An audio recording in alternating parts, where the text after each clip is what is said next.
বিকেল 3:30টার দিকে সচিবালয়ে অর্থ মন্ত্রণালয়ে আসেন অন্তর্বর্তীকালীন সরকারের অর্থ পরিকল্পনা বিষয়ক উপদেষ্টা সালেউদ্দিন আহমেদ। সচিবালয়ে এসে সাংবাদিকদের সঙ্গে তিনি কথা বলেন। তিনি জানান, মুদ্রাস্ফীতি, মূল্যস্ফীতি নিয়ন্ত্রণের ব্যবস্থা নেবেন। এছাড়া ব্যাংকিং খাতসহ সার্বিক অর্থনৈতিক, সার্বিক আর্থিক খাতের যেই অবস্থা রয়েছে সেটি পুনরুদ্ধারের চেষ্টা করবেন আয় ব্যয়ের মধ্যে ভারসাম্য ফিরিয়ে আনার। আমরা একটা দেশের ক্রান্তি লগ্নে একটা দায়িত্ব দিয়েছি, দায়িত্ব মানে আমাদের উপর অর্পণ করা হয়েছে এবং আমি বলি ছাত্র জনতা এবং দেশবাসী সবার পক্ষ থেকে আমাদের দেওয়া হয়েছে। এটা খুব কঠিন সময়। আমরা ইমিডিয়েটলি আমাদের কনসার্নটা হলো দেশের যে একটা মোটামুটি কিন্তু একটা ছাত্র জনতার সংগ্রামে এটা আসছে, অর্থাৎ একটা আমাদের এখন ইমিডিয়েট আইন শৃঙ্খলা, ল অ্যান্ড অর্ডারটাকে ঠিক করা। এটা যদি আমরা না করতে পারি তবে কিন্তু অন্যগুলো থেমে যাবে। অথবা আমরা চেষ্টা করছি এখনই ইমিডিয়েটলি ল অ্যান্ড অর্ডার বলতে শুধু রাস্তাঘাটের না, ব্যাংকগুলি চালু করা, পোর্টগুলি অনেকাংশে ইসে আছে, রাস্তাঘাট ইসে করা, সেগুলি আমরা চেষ্টা করছি সচেষ্ট করতে ইমিডিয়েটলি। আর চ্যালেঞ্জগুলি যেটা আছে, অর্থনৈতিক চ্যালেঞ্জ তো আছেই, আপনারা জানেন, এই সামষ্টিক ক্ষেত্রে মূল্যস্ফীতি এটা সেটা আছে, এটা আমরা ইমিডিয়েটলি চেষ্টা করব।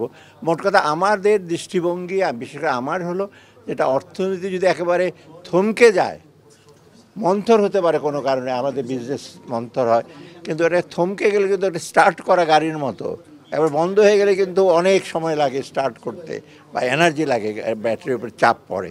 অর্থাৎ আমরা চাচ্ছি যে গতিটা যেন আমরা আস্তে আস্তে আরও সচল করতে পারি, সবাইকে উজ্জীবিত করতে।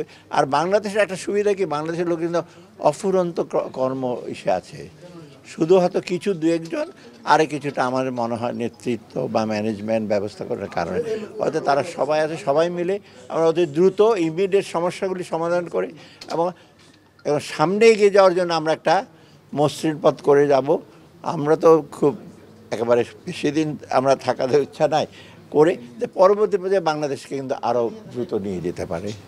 আপনারা একটু প্রোঅ্যাক্টিভ হবেন, সাজেশন দেবেন, আমরা সাজেশন দেবো, আমাদের সাজেশনগুলো দেখবে। আর খালি করে ফেলেছি, আমি তো গভর্নর ছিলাম অনেক দিন, অর্থনীতি সম্বন্ধে বলতাম, যখনই শুনি আমার স্যার আপনি যেগুলো বলছেন বলে আমরা সব করে ফেলবো, স্যার এগুলো কেন বলে। তো এরকম রিঅ্যাক্টিভ হলে তো কাজ হবে না।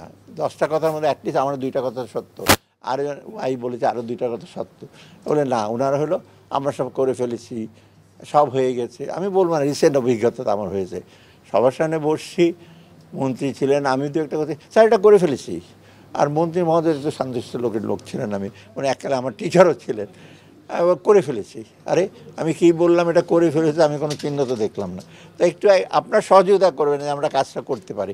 হ্যাঁ, ভুল ত্রুটি হলে ডেফিনেটলি, কিন্তু আবার অযথা কোনো ইসে নেই কাউকে আবার ইসে করেন না আপনার, কারণ আপনাদের পাওয়ারফুল ইসে। ব্যাংকে কমিশনে ব্যাংকটা একটু আগে সংস্কার, আগে ব্যাংকের উপর আস্থা, বাংলাদেশ ব্যাংকের কার্যকলাপ সম্পূর্ণ চালু হোক, তারপরে সংস্কারগুলো তো আসবে। এখন ইমিডিয়েট সংস্কার তো গেলে তো আসল কাজকর্ম তো বন্ধ হয়ে যাবে। কত সময় লাগতে পারে? আমার মনে হয় অ্যাটলিস্ট বেসিক কাজগুলো করতে বেশি সময় লাগবে না, কারণ অলরেডি তো ছিল, মাঝখানে একটু বিচ্যুতি হয়েছে, একেবারে লাইনচ্যুত হয়ে যায় না, একটু স্লো হয়ে গেছে। আপনি আমি ওদের একটু মন্থর হয়ে গেছে, এটাকে আমরা আরও গতিটাকে বাড়াবো। বিগ চ্যালেঞ্জ এখন ইনফ্লেশন। হ্যাঁ, ইনফ্লেশনের ব্যাপারে শুনুন, আমি এই জন্য বলছি যে ইনফ্লেশনের ব্যাপারে ম্যাক্রো ইকোনমিক চ্যালেঞ্জ ছাড়াও আমাদের অর্থনীতির কিন্তু একটা, এর আগের দিন এতদিন একটু ভুল ছিল উন্নয়নের যে কৌশল বা নীতি, যে মানুষের উন্নয়নের সুফলটা বেশিরভাগ মানুষ পায় নাই।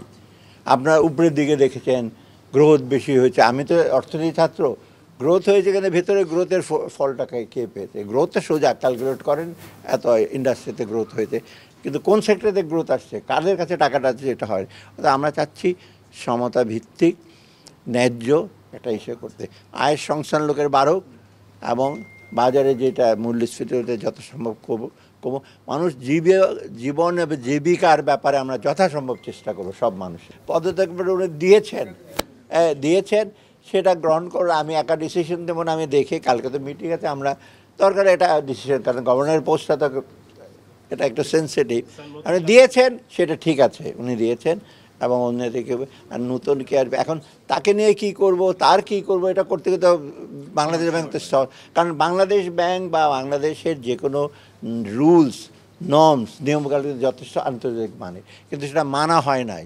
এবং যারা মানাবে তারা মানে নাই, যারা মানবে তারা অনেকে মানে নাই। আমি আর বেশি বিশদ বলবো না কারা মানে নাই, কারা ফ্লাউট করেছে। যারা মানে নাই তাদের বিরুদ্ধে আপনি কোনো ব্যবস্থা নেবেন? নিশ্চয়ই আমরা দেখবো তো।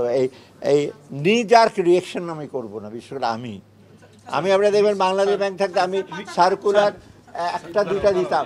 এখন বাংলাদেশ ব্যাংকের সার্কুলার সকালে দেয়, বিকালে চেঞ্জ করে, পরশুদিন চেঞ্জ করে। আমরা চিন্তা ভাবনা নিয়ে বলতাম একটা, এটা আমি স্টিক করতাম। এনপিএল 1,56,000 কোটি টাকা এনপিএল অভিযোগ আছে কিছু টাকা বাইরে পাচার হয়ে গেছে। আচ্ছা, সেটা আমরা জানি।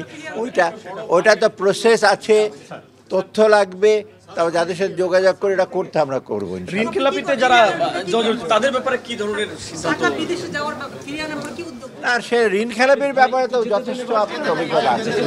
Thank you sir, thank you. অন্তর্বর্তীকালীন সরকারের শপথের পর রোববার প্রথম কর্মদিবস। আরিফ জামাল, এটি নিউজ, ঢাকা।